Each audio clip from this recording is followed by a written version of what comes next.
Federal inspectors moved down the jet bridge in a line, badges raised, voices sharp enough to cut through the noise of 100 confused passengers. Get everyone off this aircraft. Now, no one understood why.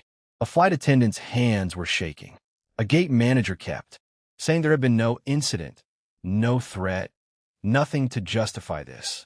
Passengers filed out, clutching bags they hadn't finished packing, phones already recording, whispering the same question to each other. What happened? Only one man, standing near the wall of the terminal, already knew the answer. He wasn't shouting. He wasn't filming. He was crouched beside his 8-year-old son, one hand resting flat against the boy's back, steady and slow, the way you calm something that startles easily. 5 minutes earlier, this man had been removed from a seat he paid for. Nobody on that plane had any idea that the airline's decision to take it from him had just triggered something far bigger than a seating dispute, something that was about to shut the entire flight down. To understand how a father quietly holding his son's hand became the reason federal inspectors stormed the gate, you have to go back to that morning, back to before anyone knew his name. Marcus Reed arrived at the airport 4 hours before boarding. Not because he liked being early, because his son did. Caleb was 8. He had a laugh that came in short, delighted bursts, and a mind that noticed everything, the exact shade of blue on the departure board, the hum of the escalator, the specific rhythm of rolling suitcase wheels on tile. He was autistic, and mornings like this one, mornings with crowds and noise and unfamiliar rooms, required patience most people never had to think about. Marcus had learned that patience the hard way. 2 years earlier, after his wife passed, he'd learned it alone. He'd spent the last of his savings, nearly all of it, on 2 seats in the airline's premium cabin.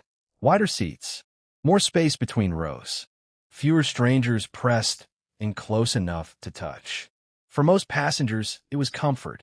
For Caleb, it was the difference between a manageable flight and one that ended in tears neither of them could explain to a stranger. They were flying to Boston. A clinic there ran a new sensory integration program, the kind of specialized care that didn't exist anywhere near their home. Marcus had waited 8 months for this appointment. He had driven 2 hours each way to 3 different fundraisers just to cover what insurance wouldn't. This flight mattered more than either of them could say out loud. At the gate, Marcus knelt down and went through the plan with Caleb one more time. Seat 2, a window on the left, snack bag in the blue pouch, headphones on before takeoff, not after. Caleb repeated it back word for word, the way he always did, and Marcus smiled. We're going to have a good flight, bud. Caleb nodded, eyes fixed on the jet bridge doors like they were the only thing in the terminal worth looking at. They boarded early. During the priority window, Marcus had paid extra to guarantee. Denise Okafor, the senior flight attendant working the cabin, greeted them warmly enough at first, though her eyes moved once, briefly, over Marcus's plain gray jacket and the backpack, slung over his shoulder like she was doing quiet math that didn't quite add up. Marcus didn't notice. He was watching Caleb settle into 2A, running his palm along the armrest twice, then again, a small ritual that meant he was starting to feel safe. For a few minutes, everything was calm. Caleb pulled out his tablet. Marcus buckled in beside him and let his shoulders drop for the first time all morning. Then Grant Whitfield boarded. He didn't walk so much as arrive, trailed by an assistant who moved like she was bracing for impact before it happened.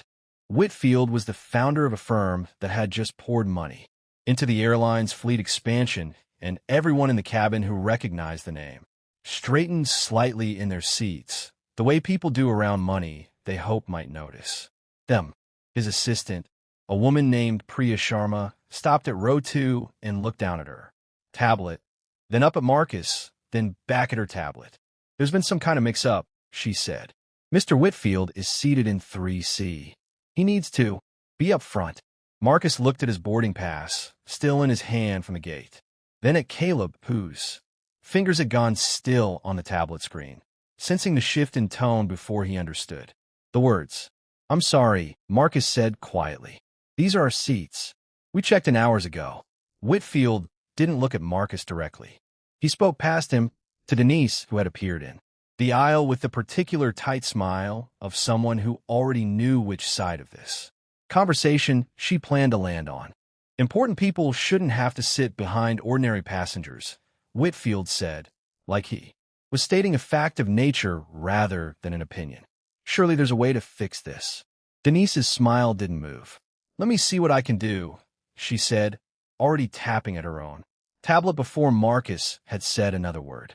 Caleb's hand found Marcus's sleeve and gripped it. Marcus kept his voice low and evened, the voice he used when things were about to get hard. For Caleb, and he needed to be the calm center of the room. It's all right, he said to his son. I've got this. He held up his boarding pass toward Denise. C2A, he said. Purchased weeks ago. My son needs to stay beside me. He's autistic, and this cabin was chosen specifically for that reason. Denise glanced at the pass. For half a second, something flickered across her face, the plain, uncomplicated recognition that Marcus was right. Then Priya leaned in and said something too quiet for Marcus to catch, something about Whitfield Capital's ongoing conversations with the airline's board, about accommodation, about relationships worth protecting. Denise's expression hardened into something else entirely. There may have been a system error with the original booking, she said. We'll need to move you back a few rows. A few rows on this aircraft wasn't a small distance. It was the difference between Caleb sitting beside his father and Caleb sitting alone, surrounded by strangers with no warning and no time to prepare for the change. Marcus felt his pulse pick up, but he didn't raise his voice. Please look at the manifest again, he said. There's no error. I need my son within reach. This isn't a preference. It's necessary for his safety and his comfort. Whitfield finally looked at Marcus then, the first time he had, and something in his gaze made it clear that he'd already decided what kind of man was worth listening to and what kind wasn't. People can make any request sound urgent, he said. I've got a call in 40 minutes. I can't be late for. Around them, a few passengers had gone quiet, watching.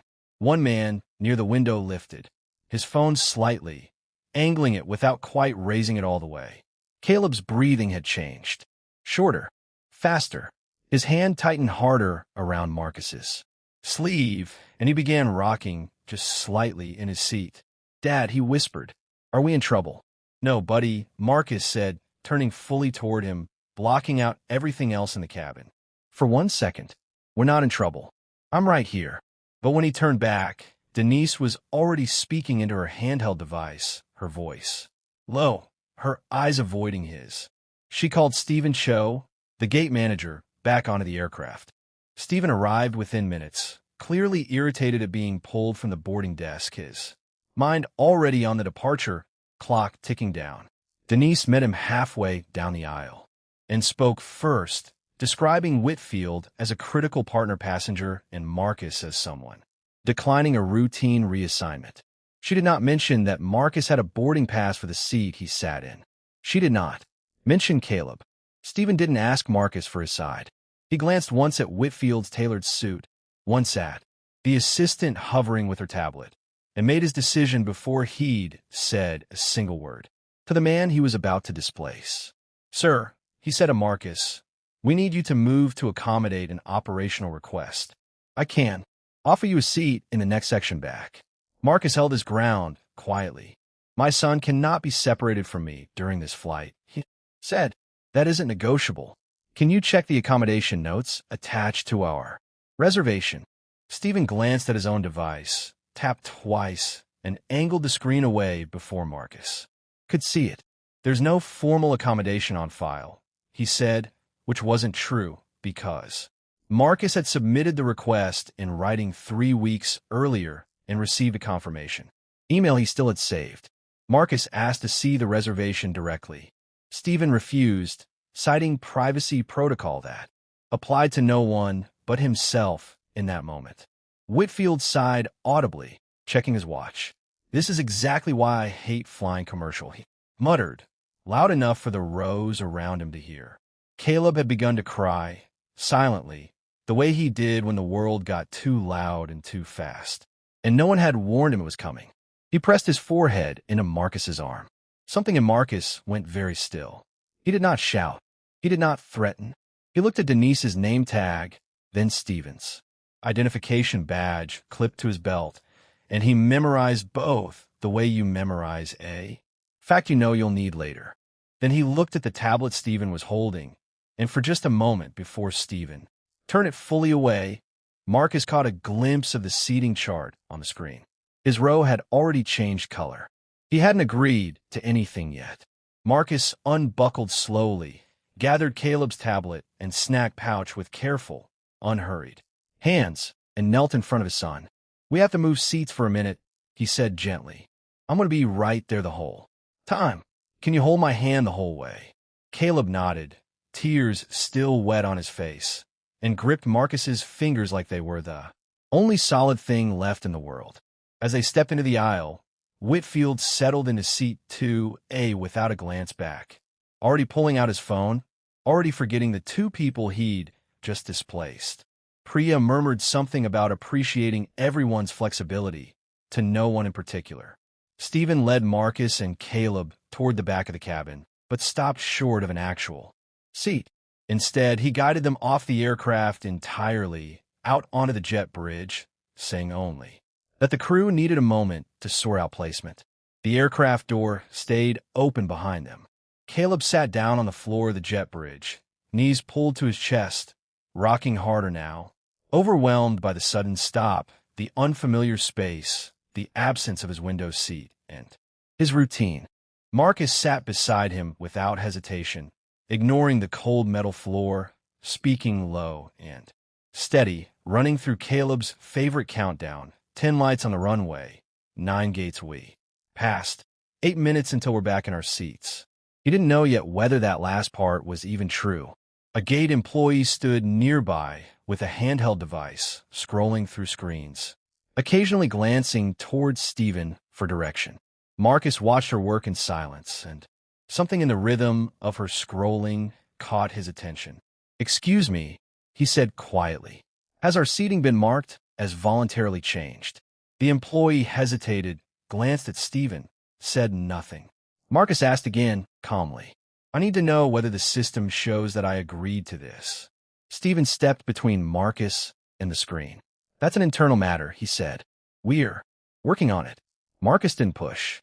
He simply watched, quiet and patient, the way he'd learned to watch. Every doctor, every school administrator, every well-meaning stranger who had ever underestimated what his son needed and what his son deserved. He noticed the employee's fingers pause over a specific field on the screen. He noticed her glance towards Stephen for approval before tapping it. He noticed the small flicker of guilt that crossed her face right before she did it anyway. That was the moment Marcus understood. They weren't just moving him. They were rewriting the record to make it look like he'd chosen to leave. He thought of the confirmation email in his phone, still sitting in his inbox, time-stamped 3 weeks earlier, spelling out exactly why Caleb needed to remain beside him. He thought about how easily people had believed Whitfield's urgency and dismissed his son's need as an inconvenience. He did not raise his voice. He simply asked one more question, aimed at no one and everyone. If a passenger's seat is changed without their consent, and the record is marked as voluntary anyway, what happens to that flight? Nobody answered him. Nobody knew yet how important that question was about to become. Because somewhere above them, in a system neither Stephen nor Denise fully understood, a discrepancy had just been created. The number of confirmed boarding passes no longer matched the number of passengers the manifest claimed were seated. A minor's guardian had been marked as voluntarily separated with no signature, no verbal confirmation logged, no override code entered by anyone with the authority to enter one. Every airline manifest is tied to a federal security protocol most passengers never think about. It exists precisely for moments like this, when someone with more power than judgment decides the rules don't apply to them. If you've ever wondered what actually happens behind the scenes when something on a flight doesn't add up, stories like this one are exactly why we keep telling them. If it's the kind of thing that keeps you thinking after the video ends, consider subscribing. We bring you one every week. Back on the jet bridge, for minutes had passed since Marcus and Caleb were pulled from their seats. A soft alert had already triggered on a secure federal system routed through the terminals. Central Security Office. It read simply, manifest discrepancy, unauthorized passenger. Reassignment, minor guardian record incomplete. At the security desk, 2 terminals away, an inspector named Dana Reyes looked up from her screen with the particular stillness of someone who had seen this exact category of alert only a handful of times before, and every single time, it had meant something worse than a scheduling mix-up. She radioed her team. Marcus had no way of knowing any of this yet. He only knew that Caleb had finally stopped rocking, that his breathing had slowed, that the countdown game had worked long enough to bring him back from the edge of a meltdown neither of them wanted to have in a crowded terminal. Stephen's radio crackled. He answered it, listened, and his face changed in a way Marcus recognized immediately because he'd seen that same drained, uncertain look on his own face plenty of times back when he still believed the world explained itself fairly if you just waited long enough. We need everyone off the aircraft, Stephen said into his radio, though it was clear from his tone that he didn't understand why yet either. Inside the cabin, the announcement came over the speakers. All passengers must deplane, immediately due to a mandatory security review. Confusion rippled through first class first. Whitfield, still settled comfortably into, refused at first to believe the announcement applied to him. Priya leaned toward Denise. "This is unacceptable," she said. "Mr. Whitfield has commitments." Denise, for the first time all morning, had nothing reassuring left to offer. She'd already noticed that her tablet no longer showed the passenger list at all. Every screen returned the same message: access restricted, pending federal review. Passengers began filing off, murmuring theories to each other: mechanical failure, security threat, something they weren't being told. Several pulled out phones and started filming. Again, this time capturing not Marcus, but the confusion of the very people who had been so certain of themselves 20 minutes earlier. Whitfield finally rose, furious at being treated, in his words, like everyone else. He stormed off the aircraft trailed by Priya, expecting an apology, an explanation, some acknowledgement that a man of his importance shouldn't be inconvenienced this way.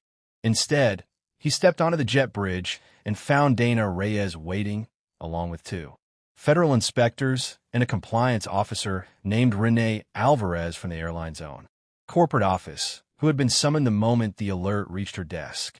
And beside them, still sitting quietly on the floor with his son, was Marcus. Dana crouched slightly to speak at Marcus's level, her voice calm, professional, entirely different from the tone he'd been shown for the last 20 minutes.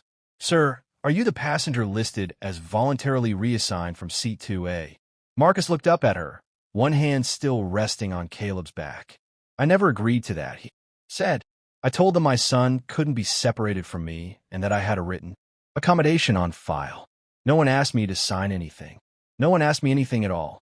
Renee Alvarez, standing beside Dana, opened a tab of her own, one connected directly to the airline's protected compliance servers rather than the gate system Stephen had been using. She pulled up the original booking. Marcus Reed, seat 2A. Caleb Reed, seat 2B. Confirmed accommodation request. Submitted 22 days prior. Approved and logged. Under a case number Marcus recognized instantly because he'd read that confirmation email a dozen times out of sheer relief when it finally came through. There it was, in writing. Undisputed. Renee opened the modification history next. Denise Okafor's employee credentials had removed Marcus from seat 2A only minutes before the doors were meant to close. The system had logged the change under a code, meaning voluntary passenger initiated. Reassignment. No consent form. No recorded confirmation. No override authority. Renee looked up sharply. "Who approved this change?" she asked. Stephen, standing a few feet away, opened his mouth, then closed it again. "I approved it," he finally admitted. I thought Denise had confirmed it with him directly. Dana turned to Marcus. Did she? No, Marcus said simply. She never asked me a single question before making the change. The first time anyone spoke to me about it, they were already telling me it was done. Whitfield, still standing nearby, scoffed loudly. This is absurd, he said. I asked for a seat. Change. That happens on every flight. I didn't order anyone to falsify anything. Renee's eyes moved from her tablet to Whitfield, calm and precise. No one is accusing you of altering the record yourself, Mr. Whitfield, she said. But your assistant referenced your firm's financial relationship with this airline directly to the flight attendant before the change was made. That conversation is part of what we're required to review. Priya's face went pale. I never told her to break any rules, she said quickly. I only mentioned that Mr. Whitfield's firm valued excellent service. Marcus said nothing. He didn't need to defend himself against Whitfield's outrage or Priya's excuses. He simply watched, the same patient watching he'd done his whole life, waiting for the truth to surface the way it always eventually did, if you were willing to be still long enough to let it. Caleb tugged gently at his sleeve. Dad, he whispered, why are all these people here now? Marcus knelt down fully, so they were eye level, the way he always did when something needed explaining carefully. Because when grown-ups break rules that are supposed to protect people, he said, sometimes it takes other grown-ups to notice and fix it. That's what's happening right now. You didn't do anything wrong. None of this is because of you.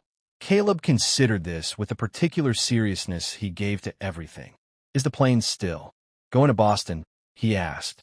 I don't know yet, Bud, Marcus said honestly, but we're going to figure out together. A young flight attendant named Tarek Osei had been standing quietly at the edge of the group since the passengers started deplaning, clearly hesitant, glancing repeatedly toward the gate desk as though weighing whether to speak. Dana noticed him first. You look like you have something to add, she said. Tarek stepped forward, phone already in hand.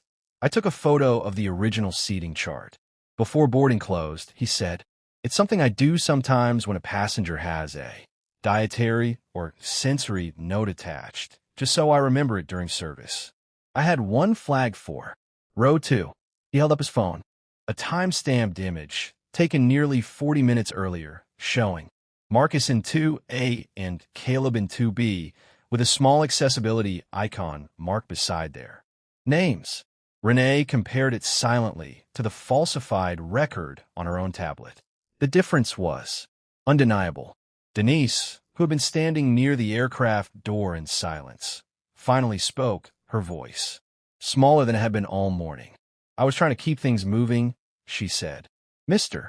Whitfield's assistant made it sound like there'd be consequences if we didn't accommodate him. I didn't think about the boy. I just thought about getting the flight out on time. Renee's expression didn't soften. You didn't think about the boy, she repeated quietly, because that's exactly the problem. She turned to Stephen next. Compliance records show this isn't the first accommodation request that's disappeared from a manifest under your management, she said. 3 other cases this year involve similar circumstances. Families separated. Complaints closed. Without documentation. Every one of them passed through your approval. Stephen's face had gone the color of the tile beneath his feet. I was trying to keep the department's numbers clean, he said. I didn't think anyone would ever check this closely. That, Dana said, standing now, arms crossed, is exactly why we're required to. Passengers who had cleared the jet bridge stood clustered nearby, listening now, several, with their phones still raised. A woman who had laughed quietly earlier when Caleb first began rocking in his seat, stepped forward and without being asked, apologized directly to Marcus. I judged what I saw without knowing anything, she admitted. I'm sorry. Marcus accepted it with a small nod, no bitterness in his face. It happens fast, he said. Most people don't even realize they're doing it until someone points it out. Whitfield, sensing the shift in the crowd's attention, tried once more to reassert control. My firm has invested heavily in this airline's future, he said to Renee, his voice cooling into something almost threatening. I'd hate for a minor misunderstanding to affect that relationship. Renee met his eyes without flinching. An investment that depends on employees violating federal manifest procedures and disability accommodation law isn't a partnership this airline can accept, she said. That's not a threat, Mr. Whitfield. That's simply the truth. For the first time since boarding, Whitfield had nothing ready to say. Dana turned back to Marcus. We're going to need a formal statement from you, she said, but you and your son are free to go. The original reservation stands. We'll have you reboard once the manifest is corrected and the aircraft is cleared. Marcus exhaled slowly, some of the tension easing from his shoulders for the first time in 20 minutes. Thank you, he said. Truly. He looked down at Caleb. We're going to get back on the plane soon, he said. Same seats. I promise. Caleb managed a small, exhausted smile. 2A and 2B, he said like it was a fact he needed to hold on to. Exactly, Marcus said. The investigation that followed moved quickly because the evidence had already preserved itself the moment Marcus asked his first quiet question about the manifest. Denise's employee access was suspended pending review, her falsified entry now the center of a federal disability accommodation complaint that could not simply be smoothed over with an apology. Stephen was removed from terminal management entirely once Renee's team confirmed the pattern of quietly closed complaints stretching back over a year, each one involving a passenger without the money or status to make enough noise to be believed. Tarek, the young flight attendant who had quietly preserved the truth, was commended by name in the airline's internal review and recommended for a leadership placement he hadn't even known was possible for someone his age. Whitfield Capital's pending negotiations with the airline were placed under a formal ethics review, an outcome Whitfield had clearly never imagined might follow from a seat he considered a minor inconvenience. Priya, for her part, was asked to provide a statement of her own and admitted when pressed that she had specifically referenced the firm's financial leverage in her conversation with Denise, hoping it would speed things along. She hadn't expected anyone to falsify a record. She also hadn't expected anyone to check. Before the replacement aircraft was ready, the airline's regional director met personally with Marcus in the gate lounge, along with Renee, to apologize and to lay out the changes being made immediately. No employee would be permitted to reassign a confirmed seat to satisfy a wealthier or more prominent passenger. Any change affecting a minor would require direct guardian confirmation, logged and time-stamped. Complaints involving accessibility or discrimination would be reviewed by an independent office, not by the same local managers, who might feel pressure to protect a valuable account. Marcus listened to all of it quietly, one hand still resting on Caleb's shoulder. I don't need an apology tour, he said finally. I need to know my son will never be treated like this again. Not by your airline. Not by anyone. The director nodded, and for once, it didn't feel like empty reassurance. When the replacement aircraft was finally ready, Marcus and Caleb were given their original seats back, 2A and 2B, exactly as promised. Before boarding, Marcus noticed an elderly veteran near the gate, struggling with a cane and a duffel bag, clearly uncomfortable in the cramped economy row he'd been assigned. Without hesitation, Marcus offered him seat 2A instead, quietly arranging with the gate staff to move himself and Caleb to 2 seats together further back. The airline offered to find them another premium row. Marcus declined. Caleb looked up at him, confused. I thought we needed those seats, he said. We did, Marcus said gently, kneeling down one more time. But we got what we actually needed today, which was people finally listening. That man needs a little extra comfort, too. We can manage back here together. Just you and me. Caleb considered this, then nodded, satisfied by the fairness of it in a way only a child fully committed to fairness can be. They settled into their new seats side by side.